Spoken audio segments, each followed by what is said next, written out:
একটা জিনের সঙ্গে আমার ছোট বোনের বিয়ে হবে এই কথা যখন আমার বড় দুই বোন জানতে পারলো, তখন তারা একদম হকচকিয়ে গেল। বলল কি যে, কি জিনের সঙ্গে? এটা আবার কেমন বিয়ে? আর তোরা জিন কিভাবে খুঁজে পেলি? আমি তখন বললাম যে, তোমাদের পরে বলবো, তোমরা এসেছো যেহেতু একটু বসো আর একটু শান্ত হও। কিভাবে কি ঘটেছে সব কিছুই জানাবো। আর সবথেকে বড় কথা হচ্ছে, অনেক দূর থেকে জার্নি করে এসেছো, আর দুলাভাই যারা আছে তাদেরকেও আমি জানাবো, তবে একটু সবর করতে হবে। তারা সত্যি অনেক অবাক হয়েছে, কারণ তাদের মনে অনেক প্রশ্ন। জিন কোথা থেকে পেলাম, বা কিভাবে জিনের সাথে সম্পর্ক ঠিক হলো, এখন আমার বিয়েও হচ্ছে, এরকমটা হয় নাকি কখনো? আমি বললাম, আহা তোরা বস না। কিছুক্ষণ বাদে সেই পরিমেয়েটি আসলো, এসে আমাকে বলল যে, এরা বুঝি তোমার বড় বোনেরা? আমি বললাম, হ্যাঁ, এরা হচ্ছে আমার বড় দুই বোন, এবং এদেরকে অনেক আগেই আমি বিয়ে দিয়েছি। এখন ছোট বোনটা আমার বাকি আছে বিয়ে দেওয়ার, সেটাও খুব শীঘ্র হয়ে যাচ্ছে। ও আমাকে টেনে পাশের ঘরে নিয়ে গেল, বলল কিছু তোমার সঙ্গে কথা আছে। আমি বললাম, কি কথা? তারপর ও আমাকে জানালো যে, তোমাকে এখনই আমাদের এখানে একটু যেতে হবে, আমার বাবা এখানে যেতে বলেছে। আমি বললাম যে, না, এখানে আমার অনেক কাজ আছে। আমার দুই বোন জামাই এসেছে, এবং সেই সাথে এখানে আরও তো অনেক কাজ আছে, এরকম ঘুরে বেড়ালে তো চলবে না। ও তখন বলল, আরে না, ঘুরে বেড়ানো না, বাবা তোমাকে একটু ডেকেছে, আর ওইখানে গেলেই তুমি বুঝতে পারবা। আমি বললাম, আচ্ছা ঠিক আছে, ডেকেছে যেহেতু আমি রাত্রেবেলা যাব, দিনের বেলা অনেক কাজ আছে, এখন আমাকে বাজারে যেতে হবে, দ্রুত গিয়ে সেখান থেকে বাজার সেরতে হবে। ও বলল, আচ্ছা ঠিক আছে, আমিও তোমার সঙ্গে বাজারে যাব। আমি তখন জানালাম যে, এরকম পাগলামি করো না তো, আমার অনেক কাজ আছে, আমার পিছু পিছু এসো না। ও কোনোভাবেই আমার পিছু ছাড়ছে না। ও আমার হাত ধরে বাজার পর্যন্ত আমার সঙ্গে আসলো, এবং বলল যে, আমি তোমার সঙ্গে আছি, যতক্ষণ পর্যন্ত তুমি কাজ শেষ করবে আমি এখানেই আছি। আমি বললাম, এরপরে আমি মাঠে যাব, তারপর আমি অমুক জায়গায় যাব, তুমি কি আমার সঙ্গে যাবে? ও তখন বলল কি যে, হ্যাঁ, তুমি যেখানে যাবো আমি সেখানেই যাব। আমি বললাম যে, পাগল দেখেছি, তোমার মতো পাগল পরি কখনো দেখিনি। আমার মধ্যে কি দেখেছো এমন যে তুমি এরকম পাগলামি করছো আমার জন্য? আমি তো তেমন কোনো রাজপুত্রও নই, দেখতে অতটা সুন্দর নই, আমার মধ্যে তেমন কোনো গুণও নেই। ও তখন বলল, আমি জানি না, তোমার সাথে থাকতে আমার ভালো লাগে, এবং তোমার সমস্ত কর্মকাণ্ড, তোমার কথাবার্তা, তোমাকে না দেখলে আমার খারাপ লাগে। আমি বললাম, আচ্ছা ঠিক আছে, আসো। তারপর আমি মাছ কিনলাম, মাংস কিনলাম, বেশ কিছু বাজার করলাম। বাজার কিনে সে আগের মতো আবার ভ্যান রিজার্ভ করে বাড়িতে আসবো, ঠিক তখনই সে আমাকে বলল যে, তোমাদের এখানে দই খাওয়াবে না আমাকে? সেদিন যে দই কিনে দিয়েছিলে, আজকেও কিনে দাও, আমি খাবো। তারপর আর কি, বাধ্য হয়ে তাকে দইয়ের দোকানে নিয়ে যেতে হলো। সে দোকানে বসে আরাম করে দই খাচ্ছে, আমি তার দিকে তাকিয়ে আছি। তো দোকানদার বলল কি যে, ভাইজান আপনি খাবেন না? আমি বললাম, এত কথা না বলে আপনি এক ভার দই এখানে আরও দিয়ে যান, এবং কথা বলেন না। সে দেখছে কি যে দই খাচ্ছে, কিন্তু কে খাচ্ছে সেটা দেখে সে অবাক হচ্ছে। আমার সামনে কোনো বাটি নেই, আমার অপোজিটে একটা বিশাল আকৃতির বাটিতে দই রাখা। খানিকক্ষণ পর পর আসছে, এবং সেই বাটিতে দই উধাও এরকমটা দেখছে। সে বারবার আমার দিকে তাকাচ্ছে। আমি বললাম, বারবার আমার দিকে তাকানোর কি আছে, দই যতগুলো লাগে দিয়ে যাও। আমার সামনে বসে সে একদম 3 ভার দই খেয়ে ফেললো। এত দই খেতে পারো? আমি এটা জিজ্ঞেস করলাম। ও তখন বলল, খুব ভালো লাগে, যাক এবার মন ভরেছে। আমি বললাম, দ্রুত এখান থেকে চলো, না হলে মানুষজন উদ্ভট সব কথা বলা শুরু করবে যে তার দোকানে ভূত এসেছে দই খেতে, কারণ তোমাকে তো দেখা যাচ্ছে না, আর তোমাকে দেখা যাওয়ার দরকারও নেই, দেখা যাওয়া গেলে অনেক সমস্যা আছে। তারপর দাম মিটিয়ে আমি বেরিয়ে আসলাম। তো তখন সেই দোকানদার ছেলেটা বলল কি যে, ভাইজান আপনি তো দই খাইলেন না, তাহলে দই খাইলো কারা? আপনার তো খাইতে দেখলাম না। আমি বললাম, ভূতে খাইছে, তোমার এখানে ভূত আসছিল বুঝছো। তো এটা বলে আমি চলে আসলাম। তার চোখে বিস্ময়ের সীমা রইল না। বাড়িতে মেহমান এসেছে, আর এই মেয়ে আমার পিছু ছাড়ছে না। ওদিকে গতরাতে যে ঘটনা ঘটেছে, আমার নৌকাটা নাকি কেউ একজন চুরি করতে এসেছিল। আমি অনেকদিন ধরে নৌকা চালাতে যাচ্ছি না, তো গত রাতে কেউ একজন আমার নৌকার কাছে এসেছিল চুরি করার জন্য। যখনই সে নৌকার বাঁধন খুলতে গিয়েছে, দুজন জিন এসে তাকে এমন ধোলাই দিয়েছে, সেই ধোলাই দিয়ে সে বাজারের মাঝখানে তাকে বেঁধে রাখা হয়েছে। আমি যখন বাজার থেকে ফিরছিলাম, ঠিক তখনই বাজারের শেষ মাথায় শোরগোল দেখে দাঁড়ালাম, এবং সেখানে দাঁড়িয়ে আমি বললাম কি যে, কি হয়েছে ভাই? তখন সেই চোরটা আমাকে বলল কি যে, ভাই আমাকে মাফ করে দেন। আমি বললাম, মাফ করার কি আছে, তুমি কি করেছো? আর আমার সাথে তো তুমি কোনো অন্যায় করনি।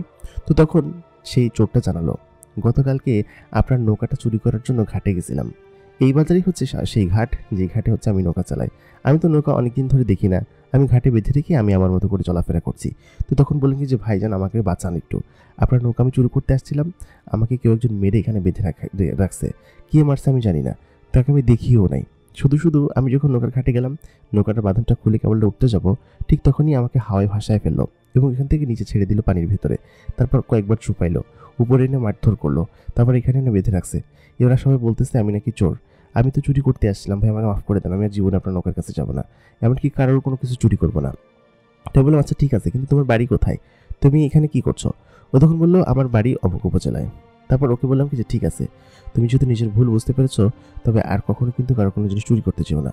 তো ও তখন দড়ি খুলে দেওয়ার সঙ্গে সঙ্গেই আমার পা ধরে মাপছে, বললো আচ্ছা ঠিক আছে ভাইজান, আপনি আপনি অনেক ভালো একজন মানুষ, আমি ভুল হয়েছে। এটা বলার সঙ্গে সঙ্গে সে দৌড় এখান থেকে চলে গেল। আমি আসলে বুঝতে পারছিলাম না যে ওর সঙ্গে কী ঘটেছে, কে ওকে মেরেছে।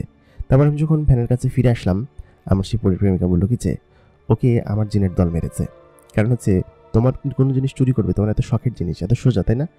আমি ওইখানে সবসময় জিন পাহারা দিয়ে রেখেছি যে কেউ যদি ওই নৌকার উপর উঠতেও যায় তাও যেন তাকে ওটার উপর উঠতে না দেয়। আর ও তো সেখানে চুরি করতে এসেছিল, এটা খুলে নিয়ে যাওয়ার কথা। তো আমি তখন বললাম সেটা তো আমার কোনো ভাইও হতে পারে, আমি হয়তো বলে রেখেছি যে নৌকাটা নিয়ে তুই চালা, তখন কি তাকেও মারবে? ও তখন বললো আরে আপনাকে এত বোকা নাকি, তোমার সমস্ত 14 গোষ্ঠী সকলকেই চিনি, চাচাতো ভাই মামাতো ভাই সবাইকেই চিনি আমি, এবং তারা অবশ্যই দেখেই তারপর করবে, তোমার চিন্তা করতে হবে না, তুমি চলো আমার সঙ্গে। তো ও আমার পিছু এরকমভাবে লেগে আছে। আমি বাড়িতে গেলাম, আমার 2 জামাইবাবু এসে বলছে কি যে আরে কি অবস্থা তোমাকে তো অনেকদিন দেখি না, ভালো ভালো হয়েছে তুমি এখানে আছো, আমি ভাবছিলাম মাঠে যাবা। তো ওনারা দুজনই হচ্ছে গিয়ে বেশ বড় লোক এবং সরকারি চাকরি করে। তো সেই ক্ষেত্রে আমার সাথে ওনার তালমিল হয়তো খুব একটা হয় না, যে কারণে ওনারা এরকমভাবে কথা বলে, আমাকে কৃষক হিসেবে দেখে। যদিও আমি তাদের ছোট, তাদের আর কি শালা আর কি, যেহেতু আমার 2 বোন বড় ছিল, তো সেহেতু আমাকে তারা সেরকমভাবে ট্রিট করে। তো আমার পরিপ্রেমিকা দেখে বলো যেটা তোমার সঙ্গে এরকমভাবে কথা বলছে কিসের জন্য?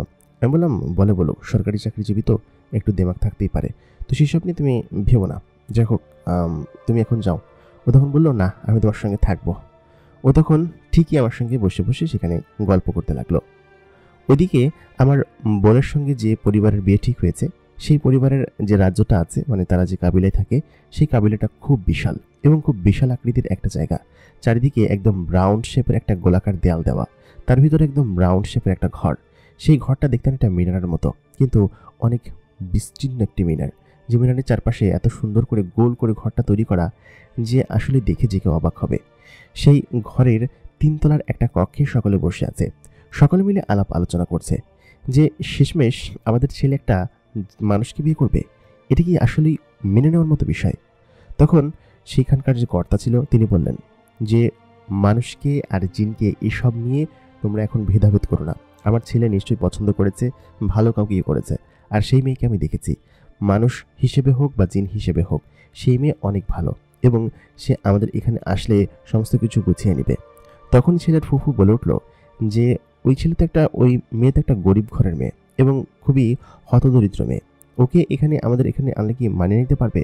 আর তো মানুষ জিনের সাথে কি মিলতাল করতে পারবে? না ওদের সাথে আমার খাওয়ার রুটিন ঠিক আছে, না ঘুমানোর রুটিন ঠিক আছে, না এখানকার মানুষের সাথে ওদের মিল যায়, তাহলে ওরা এখানে এসে থাকবে কিভাবে? তো তখন সেই ছেলেটি বলল কি যে যার সঙ্গে আমার বোনের বিয়ে হবে, সে বলল যে সেটা আমি দেখে নিব, তোমার এত চিন্তা করতে হবে না, আমার বউ আমি মেনটেন করব। হ্যাঁ, আর আমি কীভাবে পেয়েছি, এসে মানাতে পারবে কিনা সেটা তো তোমাকে দেখতে হবে না ফুফু, তুমি এখানে কেন এসেছো, তুমি তো আমার এখানে থাকবে না। অদ্ভুত অদ্ভুত কথা বলে বিয়েটার 12টা বাজানোর চেষ্টা করো না, ঠিক আছে? আর আগামী শুক্রবার বিয়ে ঠিক হয়েছে, তো সেহেতু ওরা সমস্ত কিছু নিয়ে আমাদের এখানে আসবে, এই আগামীকালকে সন্ধ্যার দিকেই আসবে। তার আগে আমাদের এখানে একটা কাজ করতে হবে বাবা, সেটা হচ্ছে ওদের এখান থেকে একটা যোগসূত্র আমাদের বাড়ি পর্যন্ত স্থাপন করতে হবে, যাতে করে ওরা স্বাচ্ছন্দ্যে যেতে আসতে পারে এবং কোনো সমস্যা ছাড়া। কারণ একটা জিনিস দেখো, আমাদের এখানে আসা তো সহজ নয়, এখানে আসতে গেলে অনেক বিষয় আছে, কিন্তু আমি চাচ্ছি যে একটা লুপের মতো তৈরি করতে, যেটার মাধ্যমে ওদের ঘরের সঙ্গে কানেক্টেড থাকবে এবং যেটার মাধ্যমে ওরা চাইলেই আমাদের এখানে আসতে পারবে এবং যে কোনো সময়, সেটা ওদের জন্য ভালো। আমি চাই না যে ওদের সঙ্গে আমাদের কোনো ডিসকানেকশন থাকুক। ওর বাবা তখন বললো আচ্ছা ঠিক আছে, আমাদের এখানকার যেসব মনি ঋষিরা আছে ওদেরকে ডাক দাও, ওরা এটা খুব ভালোভাবে করতে পারবে। ওদের ঘরের সঙ্গে একটা লুপের মতো তৈরি করো, যে দরজা দিয়ে আসলে আমাদের এখানে সরাসরি চলে আসতে পারবে, এবং সেটা ওদেরকে জানিয়ে দাও, এবং ওরা যেন এই বিষয়টা কাউকে না জানায়। কারণ আত্মীয়তার সঙ্গে আত্মীয়তা শুধুমাত্র মিশতে পারে, তো সেহেতু ওদের সঙ্গে যেহেতু আত্মীয়তা হতে যাচ্ছে, তাহলে ওদেরকে এটা জানিয়ে দাও। আর আগে সেই মনি ঋষিদেরকে ডাক দাও যারা এই কাজগুলো করতে পারবে। তো তারপর ওই ছেলেটি এখান থেকে নেমে একদম নিচের তলায় গেল। নিচের তলার একদম শেষ কর্নারের দিকে বেশ কয়েকটা কক্ষ আছে, সেখানে এখানকার কয়েকজন যাজক থাকে, যারা কিনা এসব বিষয়ে খুব এক্সপার্ট এবং খুব বয়স্ক জিন। তারা সেখানে উপস্থিত হলো। উপস্থিত হয়ে বলল কি যে আপনাদের এখানে আমি চলে আসলাম। তো সেই মনিটিশা বলল, যুবরাজ আপনি বলতেন আমরা চলে আসতাম, আপনি এরকমভাবে কেন আমাকে এখানে নিচে এসে আমাদেরকে জিজ্ঞেস করলেন? আমি বললাম এটা খুব ইম্পর্টেন্ট এবং এই কারণে আমি তোমাদেরকে জিজ্ঞেস করলাম। শোনো, আমাদের জন্য একটা কাজ করতে হবে, সেটা হচ্ছে আমাদের এই মহলের কোনো একটা জায়গার সাথে ওই অমুক একটা মানুষের পৃথিবীর অমুক একটা ঘরের দরজার সঙ্গে লিঙ্ক করতে হবে, পারবে কিনা সেটা বলো। ও তখন বললো কি যে হ্যাঁ এটা তো পারা যাবে, তবে এটার জন্য যে ইনগ্রিডিয়েন্ট দরকার, যে উপাদান দরকার সেটা আমাদের এখানে নেই, সেটা আমাদের সেই অ্যামাজন ফরেস্ট থেকে আনতে হবে এবং ওইখান থেকে আমাদের আনার জন্য একদিন সময় লাগবে। ও তখন বললো কি যে আচ্ছা ঠিক আছে, একদিন সময় আমি দিলাম, তবে খুব দ্রুত করতে হবে কিন্তু, কারণ আগামী 2 দিনের ভিতরে বিয়ের অনুষ্ঠান শুরু হয়ে যাবে এবং আত্মীয় স্বজন আসা শুরু হয়ে যাবে। যদিও ওদের তরফ থেকে কয়জন আসে জানি না, তবুও তোমরা একটু দ্রুত করো ভাই, না হলে কিন্তু আসলে এটা সম্ভব হচ্ছে না। ওদেরকে এরকমভাবে বাহন দিয়ে নিয়ে আসা, নিয়ে যাওয়া, এটা খুবই বিড়ম্বনাপূর্ণ। তার থেকে আমার তো ওদিকে সবসময় যেতে আসতে হবে। আর তাছাড়া বিয়ের পরে যদি ওদের ওইখানে যেতে হয়, ও যদি একা যেতে চায়, তখন আমি যদি সময় না করতে পারি তাহলে তো সমস্যা। তো সেহেতু এটা তৈরি করা উচিত। তো তখন তারা বলেন কি আচ্ছা ঠিক আছে, আপনি যেহেতু অনুমতি দিলেন, আমি আমার 2 জন কামেল জিনকে সেই জিনিস আনার জন্য পাঠাচ্ছি। তবে সেটা খুব গহীন এবং দুর্লভ জায়গায় রয়েছে। সেই ফুলটাই হচ্ছে গিয়ে যোগসূত্র স্থাপন করে থাকে। এই ফুলটা অ্যামাজন ফরেস্টের ওই দ্বীপগুলোতে ছাড়ার কোথাও পাওয়া যায় না। তো তখন ওই ছেলেটি বললো কি যে ওইটা তো একটা নিষিদ্ধ জায়গা, ওইখানে গেলে কি জিনেরা ফেরত আসতে পারবে? তখন ওই তান্ত্রিক জিন বললো কি যে আপনাকে সব বিষয় নিয়ে ভাবতে হবে না, ওরা অনেক এক্সপার্ট এবং এই বিষয়ে খুব ভালো জানে, ওরা এখান থেকে ফিরে আসতে পারবে আমার বিশ্বাস। তো তারপর সেই জিনগুলোকে ডাকলো। ওই মুরব্বী জিনগুলো যারা কিনা তান্ত্রিক মনে ঋষি হয় হাত ঘোরানোর সঙ্গে সঙ্গেই দুটো ধোয়া হয়ে ঘরের ভিতরে প্রবেশ করলো জিন দুটো। বললো কি যে জি বলুন, আমরা আপনার জন্য কী করতে পারি?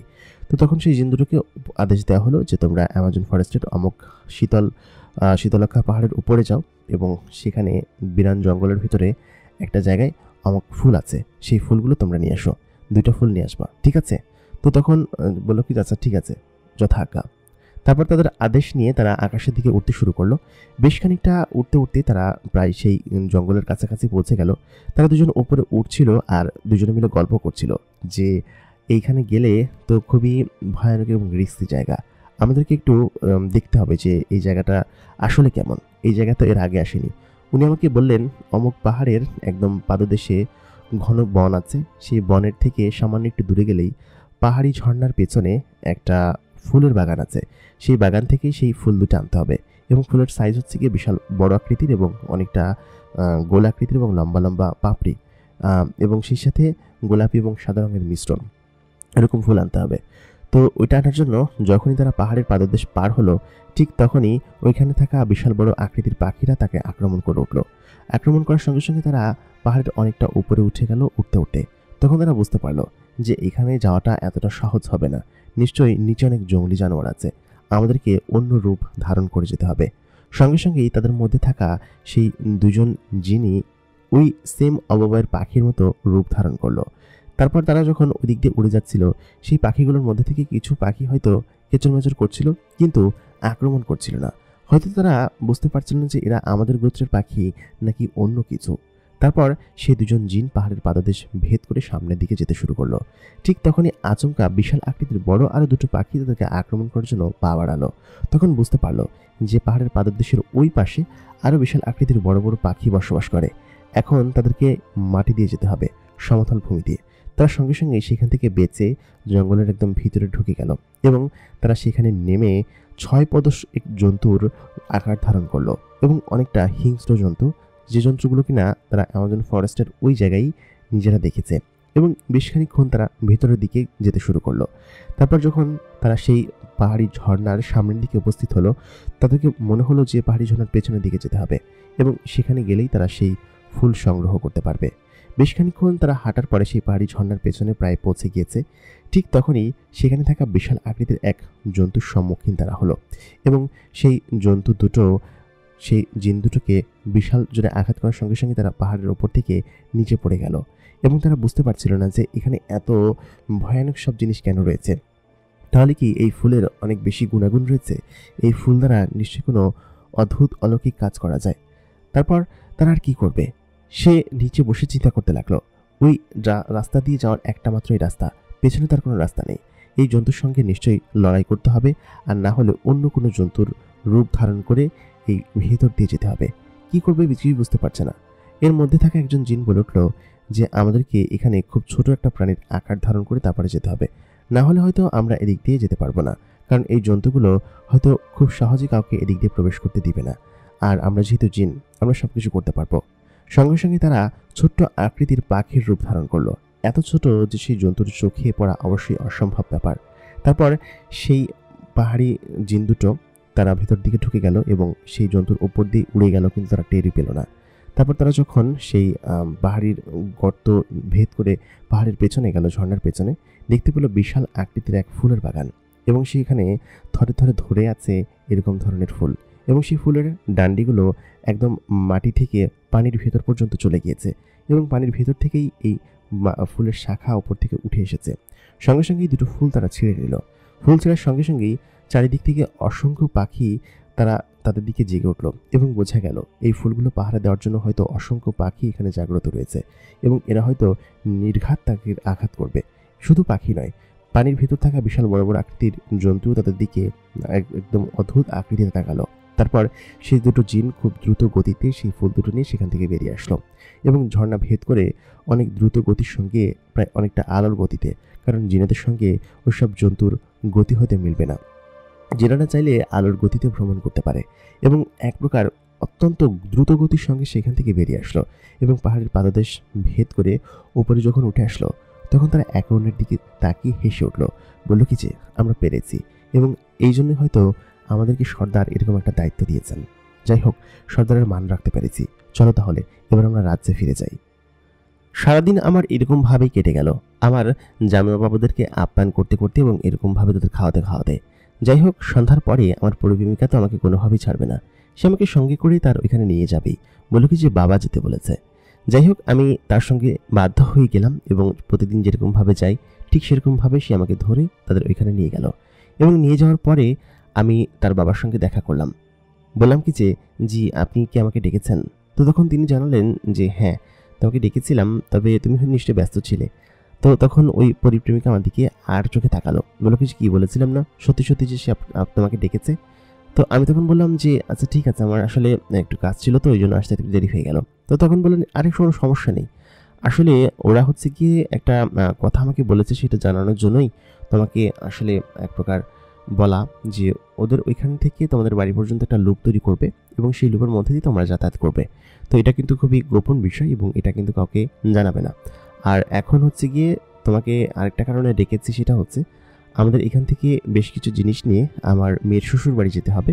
নতুন যে শ্বশুর বাড়ি, মানে আমার বড় মেয়ে, সেখানে ওর সাথে ও যাবে, মানে হচ্ছে আমার পরি যে প্রেমিকা ছিল সেও যাবে, এবং সঙ্গে করে তুমিও যাবে, এবং সেখান থেকে তাদেরকে হচ্ছে দাওয়াত করে আসবে। তোমাকে পাঠাচ্ছি এই কারণে, কারণ ওকে একা পাঠাতে আমার ভয় লাগে, তোমার পর আমার ভরসা আছে, এই জন্য আমি তোমাকে ডেকে পাঠিয়েছি, ঠিক আছে? আমি বললাম আচ্ছা ঠিক আছে, তাহলে আমরা একটু পরেই রওনা দিচ্ছি। বিশাল আকৃতির বড় বড় পাহাড়ের ওপর দিয়ে চলছে আমাদের বাহন। বাহনের পেছনে রয়েছে বেশ কিছু স্বর্ণালঙ্কার, খাবার দাবার এবং গিফট। এটা সেই কামেল জিন তার বড় মেয়ের শ্বশুর বাড়ির জন্য পাঠিয়েছেন, কারণ তারা বেশ বড় খানদান এবং একটু অন্য ধরনের জিন এবং উপর লেভেলের জিন, যার কারণে তাদের আপ্যায়নের জন্য এই সমস্ত জিনিস হয়তো পাঠানোটা এক প্রকার প্রয়োজন আর কি। তো আমি সেই বাহনে করে যাচ্ছি, তারা আমাদেরকে বাহন করে পাঠিয়েছেন। আমার পাশে বসে আছে আমার গার্লফ্রেন্ড, মানে হচ্ছে পরিপ্রেমিকা। সে আমার হাত ধরে বসে আছে, এবং কেন জানি না যে সে সবসময় আমার সঙ্গে এরকমভাবে বসে থাকে, এবং আমাকে এক বিন্দুও ছাড়তে চায় না। এর জন্য পড়েছি আমি আরেক মুসিবতে। ও তখন আমাকে জানালো আমরা যেখানে যাচ্ছি তারা আমার থেকেও অনেক বড় লোক জিন, এবং তারা আরও বেশি শক্তিশালী এবং কামেল জিন। তারা হয়তো এতটা কিছু জানে না যে আমার খালাতো ভাইয়ের সঙ্গে তার বিয়ে হবে, এবং একটা মানুষের বিয়ে হচ্ছে। তবে আমার বোনকে নিয়ে আসতে বললো, আর জামাই বাবাকে নিয়ে আসতে বললো। তবে আমি দেখি গিয়ে রাজি করাতে পারি কিনা, গোপনে বলতে হবে। বেশ খানিক্ষণ আমরা ভ্রমণ করার পরে বিশাল আকৃতির একটা রাজ্য দেখতে পেলাম। চারিদিকে গাছ কাটা, এবং গাছ কাটার মাঝখানে মানে বিশাল আকৃতির এক জঙ্গলের মাঝখানে বিশাল আকৃতির একটা জায়গা ফাঁকা, এবং সেখানে বড় বড় দুটো মিনারের মতো গোল কিছু আছে, এবং তার নিচে বিশাল বড় বড় সব ইমারত এবং ঘর বাড়ি। সেই রাজ্য এর আগে আমি ওইখান থেকে অনেক বড় একটা রাজ্য, এবং এরকম রাজ্যের আগে আমি কখনো দেখিনি। তারপর আমরা সেই রাজ্যের সীমানা ভেদ করে ভেতরে গেলাম। বিশাল এক আকৃতির মহল, সেটা একদম ওপরের দিকে তৈরি করা। এরকম বিশাল আকৃতির জঙ্গল কেটে এরকম বড় একটা শহর তৈরি করা এখানে, সেটা দেখলেই বোঝা যায় না। তবে ওরা যেখানে থাকে সেই জায়গাটা কিন্তু এতটা বড় না, কিন্তু এই জায়গাটা বিশাল আকৃতির। আমাকে আগেই বলেছে যে এরা আরো বড় এবং কামেল জিন। তারপর সেখানে যাওয়ার পরে আমাদেরকে দুইজন স্বাগত জানালো, বলল কি যে আরে আসো, তোমাদের কথা আমাদেরকে বলেছে, একজন দূত এসে বলে গিয়েছে যে আসবে। তো যার কারণে আমরা আগে থেকেই সমস্ত কিছু আপ্যায়ন করে রেখেছি। আমার সামনে যারা আপ্যায়ন করার জন্য এসেছে তারা হচ্ছে এই বাড়িরই ছেলে আর কি। তো তারা উপস্থিত হলেন। বেশ খানিকক্ষণ পরে ওইখানকার যে মূল কামেল জিন মানে হচ্ছে যে সর্দার, তিনি উপস্থিত হলেন এবং বললেন, আরে মা, তুমি এসেছো, আর সঙ্গে তুমিও, তোমাদেরকে স্বাগত জানাচ্ছি। হ্যাঁ, তোমার বাবার পত্র এসেছিল আমাদের কাছে, বার্তাবাহক আমাদেরকে জানিয়ে দিয়েছে যে তোমরা আসবা। যাই হোক, সমস্ত কিছু আমি জানি, তবে একটু সময় লাগবে। ওরা সমস্ত কিছু গোছাক, আমি সমস্ত কিছু বলে দিয়েছি। ঠিক আছে, তোমরা বিশ্রাম করো। তারপর আমি এবং আমার সেই পরিপ্রেমিকা ভেতরের দিকে যেতে শুরু করলাম, আর বাহন থেকে সেই সমস্ত জিনিস ওইখানকার জিনেরা নামাচ্ছিল। আমরা বেশ খানিকটা ভেতরে ঢুকলাম অন্দরমহলের একটা সরু গলি দিয়ে। সেই সরু গলি পার হওয়ার সঙ্গে সঙ্গেই পেছনে একটা বিশাল আকৃতির হলরুম। সেই হলরুমের ওইখানে লিফটের মতো একটা জায়গা আছে। এরা যে এতটা আধুনিক সেটা আমরা জানতাম না। একটা ঘরের মতো একটা কক্ষ, সেই কক্ষের ভিতরে যাওয়ার সঙ্গে সঙ্গেই স্বয়ংক্রিয় একটা পাথর আমাদেরকে উপরের দিকে উঠিয়ে নিয়ে গেল, বেশ খানিকটা উপরে। এবং এরা অন্যান্য জিনজাতির থেকে সম্পূর্ণ আলাদা এবং অন্যরকম, অনেকটা আপডেট এবং আধুনিক, আমাদের মানুষের চিন্তাধারার বাইরে থেকে অনেকটা উন্নত। তারপর আমি সেই লিফটের উপর দাঁড়াতে আমাদের দুজনকে উপরে নিয়ে গেল। বেশ খানিকক্ষণ উপরে ওঠার পরে একটা বিশাল আকৃতির হলরুমের ভেতরে বেশ কয়েকটা কক্ষ দেখা গেল। একটা কক্ষ থেকে একটা মেয়ে বেরিয়ে আসলো, এবং সেটা আর কেউ না, সেটা হচ্ছে আমার পরিপ্রেমিকার বড় বোন। এবং সে এখানে বেরিয়ে আসার সঙ্গে সঙ্গেই আমার পরিপ্রেমিকাকে সে জড়িয়ে ধরলো, বলল কি যে আরে বোন, তুই এসেছিস, কতদিন যে তোদেরকে দেখি না, আসলে খুব খারাপ লাগে। আমার পরিপ্রেমিকা তখন জানালো যে আসলেই তোমাকে অনেক দেখি না আপু, কতদিন যে হয়েছে তোমাকে দেখি না, তোমাকে না দেখলে আমার আসলে একদমই ভালো লাগে না। আসলে তুমি তো শুনেছো তাই না, ওর বোনের সঙ্গে আমার যে কাজিন আছে ওর বিয়ে ঠিক হয়েছে। তখন ওগুলো কি যে কি বলিস, সত্যি নাকি? আমি আব্বার কাছ থেকে অবশ্য শুনেছিলাম, তবে এটা যে হবে সেটা তো ভাবতেই পারিনি। তবে অভিনন্দন, এই তোমাকে অভিনন্দন, তুমি একটা ভালো জামাইবাবু পেতে চলেছ, কারণ ও খুবই ভালো একটা জিন। এবং তোমার বোনকে যে পছন্দ করেছে সেটা আসলে আমি কি বলবো বুঝতে পারছি না, তবে তোমাদেরকে অভিনন্দন। তারপর বললো কি যে ঠিক আছে, তোমরা গিয়ে বিশ্রাম করো। হ্যাঁ, তারপর আমাকে একটা কক্ষে থাকতে দেওয়া হলো। সেই কক্ষে আমি গেলাম। সেই কক্ষে গিয়ে আমি বসলাম এবং বেশ কয়েকজন জিন এসে আমাকে নাস্তা দিয়ে গেল। আমার পরিপ্রেমিকা বললো কি আচ্ছা ঠিক আছে, তুমি বসো, আপুর সঙ্গে অনেকদিন পরে দেখা হয়েছে, আমি একটু আপুর সঙ্গে গল্প করে আসি। সে ওই রুমে গেল এবং তার বোনের সাথে গল্প করতে শুরু করলো। তারা দুই বোন একে অন্যের সঙ্গে কি অদ্ভুত কল্পনা করে সেটা আপনারা শুনলে অবাক হবেন। যখন তারা দুজন একত্রিত হলো, সে বলতে লাগলো, আপু, একটা অদ্ভুত কাহিনী ঘটেছে, তুমি বুঝবে কিনা জানি না, বা আমাকে সাপোর্ট করবে কিনা তাও আমি বলতে পারবো না, তবে এটা সত্য কথা। তো তখন সেই ওর বোনটি বলল কি যে আমি তো বুঝতে পারছি, সারাক্ষণ ওর সঙ্গে মেতে থাকা, নিশ্চয়ই ওর প্রেমে পড়েছ তাই না? আমি তো যখনই দেখি তখনই ওর সঙ্গে, এটা তো হবারই ছিল। এরকম একজন কিউট মানুষ পেলে আমিও মানুষটাকে বিয়ে করতাম। কেন যে আমি আগে মানুষ খুঁজলাম না? তুই অনেক লাকি, ছেলেটা আসলে খুবই ভালো এবং সৎ। আমি যতটুকু দেখেছি ততটুকু তাকে আমার কাছে খুব সৎ মনে হয়েছে এবং খুব ভালো মনে হয়েছে। তবে এই কথাটা বাবাকে কিভাবে বলবি? তখন আমার পরিপ্রেমিকা ওই তার বোনকে বলল কি যে কিছু বুঝতে পারছি না রে আপু, আসলে কিভাবে বলবো, আগে এদের বিয়েটা হয়ে যাক, তবে এত দ্রুত আমি বিয়ে করতে চাচ্ছি না। ওর সঙ্গে আরও কিছু বছর প্রেম করি, সবে তো মাত্র মাসখানিক হলেও প্রেম শুরু হয়েছে আমার, তবে ওকে পটাতে আমার খুব কষ্ট হয়েছে। ও আমাকে বলে যে তোমার বাবা আমাকে এত বিশ্বাস করে, এরকমভাবে আমি তোমার সঙ্গে কীভাবে প্রেম করতে পারি বা তোমার সঙ্গে কীভাবে থাকবো, যদি তোমার বাবা জানতে পারে আমাকে ভুল বুঝবে, হ্যান ত্যান ব্লা ব্লা ব্লা ব্লা এসব বলে। এই জন্য ওকে পটাতে একটু বেগ পোহাতে পেয়েছে। তবে ছেলে ভালো, আমার এত পরিমাণ ভালো লাগে আপু তুমি জানো না। ও খুবই সৎ ছেলে এবং সবসময় কেমন যেন মানে ওকে চেতাতে ভালো লাগে। আমি ওর সঙ্গে থাকি সবসময়, এবং এই মুহূর্তগুলো না বিয়ের পরে হয়তো আসবে কিনা জানি না, তবে এখন আমার খুব ভালো লাগে। আমি এখন বাবাকে বলতে চাচ্ছি না, দেখি বাবাকে বললে নিশ্চয়ই রাজি হবে। তুই আমাকে সাহায্য করবি তো? আপু তখন বললো কি যে হ্যাঁ অবশ্যই সাহায্য করব, কেন করব না, তুই আমার একমাত্র বোন, আর ওকেই তো আমার ভালো লেগেছিল প্রথমে।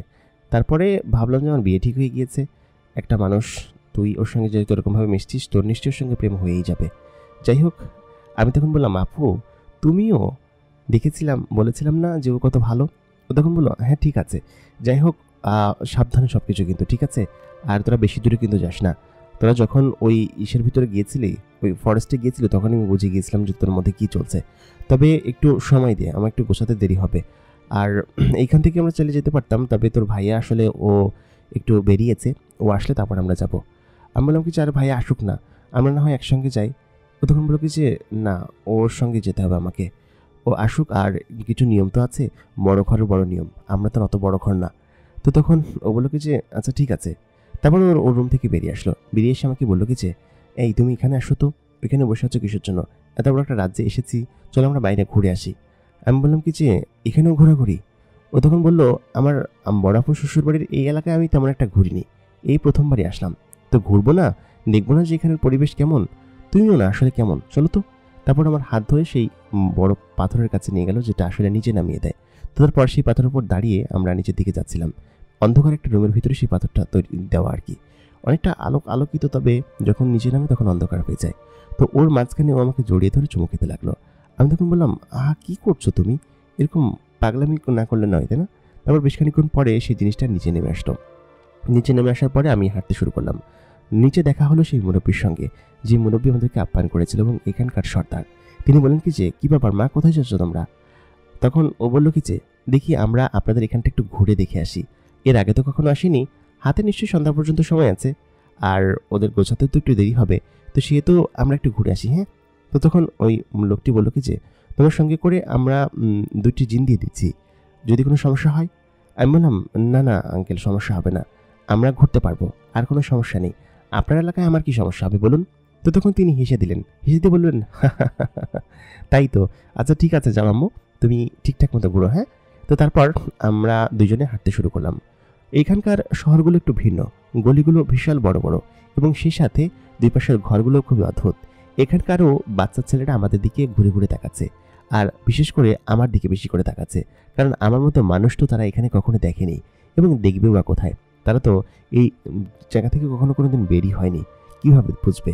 এইখানকার সিস্টেম একটু ভিন্ন। আমরা যখন রাস্তা দিয়ে হাঁটছিলাম, মহিলারা এসে আমার হাতের পশমগুলো দেখছিল। তাদের হাতের পশম অনেকের আছে, অনেকের নেই, কানগুলো বাইরের দিকে খাড়া, নাকগুলো একদম রাউন্ড শেপের, এবং মুখগুলো একদম ঢেউ খেলানো, একদম অন্যরকম। কারো কারো দাঁত বাইরে বেরিয়ে আছে, কারোর মাথায় আবার শিংও দেখলাম। এরকম সব জিন দেখে সত্যি এবার আমার কেমন যেন অদ্ভুত লাগছিল। মানে জিনদের কত ধরনের ভ্যারিয়েন্ট আছে, তারা কত রকমের হয়।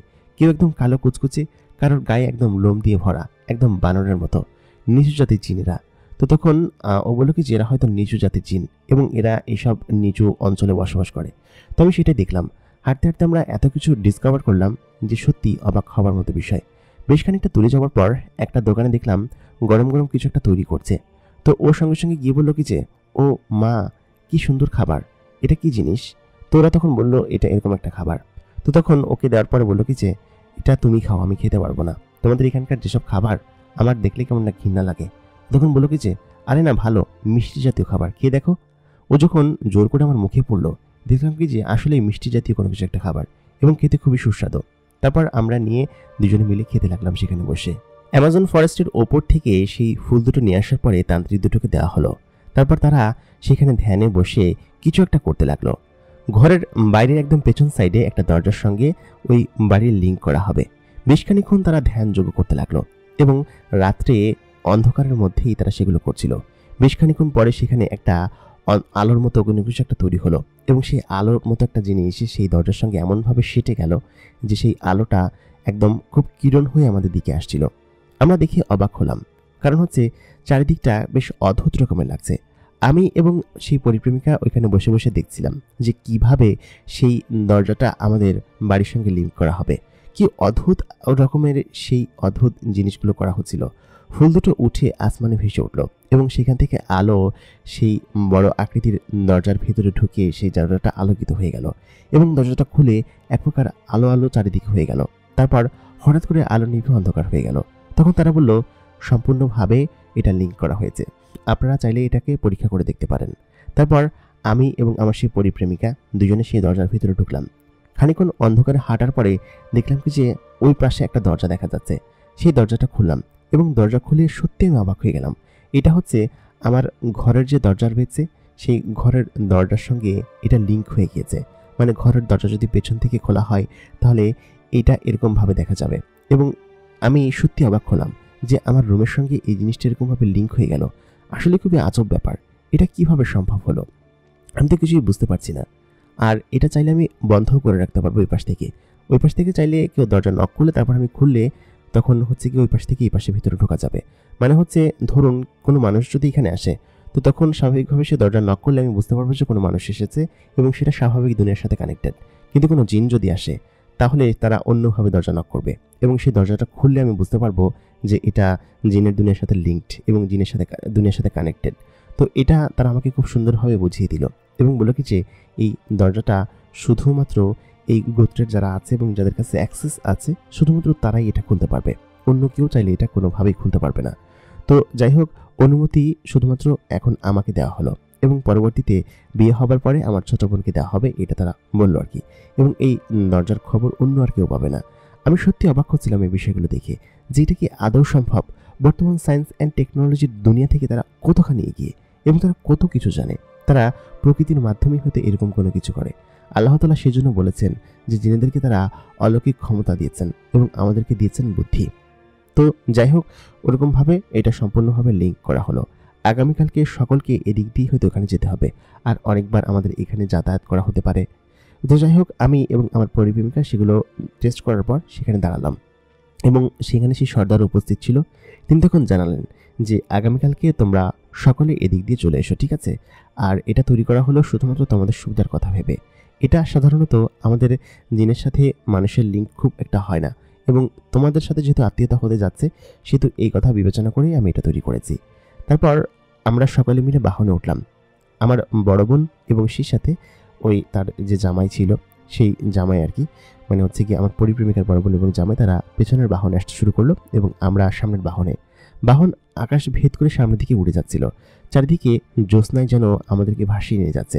জ্যোৎস্নাটা আজকে খুব বড় লাগছে দেখতে, কারণ আসলে খুব বড় আকৃতির জ্যোৎস্না এবং এত বড় জ্যোৎস্না যে সত্যি আমার খুব ভালো লাগছিল। ওর সঙ্গে সঙ্গেই আমার ঠোঁটে ঠোঁট রাখলো এবং আমাকে চুমো খেতে লাগলো। বলল কি যে এরকম মুহূর্ত যে আমাদের জীবনে কেন আসলো, আসলে আমি তোমাকে খুব ভালোবাসি, আমাকে কখনো তুমি ছেড়ে যেও না, ঠিক আছে? তারপর আমার কাঁধে মাথা রেখে সে ঘুমিয়ে পড়ল। গাড়ি বেশ জোরে ছুটে যাচ্ছিল এবং সেই সাথে বেশ ঠান্ডাও লাগছিল। আমি পর্দাটা টেনে দিলাম এবং সেই সাথে আমি নিজেও তার মাথায় মাথা রেখে শুয়ে পড়লাম। আমার কাছে কেমন যেন খুব ক্লান্ত লাগছিল এবং খুব সুখ শান্তি লাগছিল যে এত সুখের মুহূর্ত আমার কপালে কি সইবে। বিকেলবেলা ওই মিষ্টির দোকানে বসে আমরা যখন খাবার খাচ্ছিলাম তখন আমার কাছে একজন দূত এসে বলল কি যে আপনাদেরকে ওইখানে উপস্থিত হওয়ার জন্য যেতে বলা হয়েছে। এবং ওইখানে খাবার শেষ করে আমরা সঙ্গে সঙ্গে আমার সেই কাজিনের বাড়িতে চলে গিয়েছিলাম এবং সেখানে যাওয়ার পরেই এরকম একটা জিনিস দেখতে পেলাম। আমার কাজিনের সঙ্গে দেখা হয়েছিল এবং তাকে বললাম যে তুই এরকম একটা কাণ্ড যে ঘটালি, এটাকে তুই ঠিক করেছিস?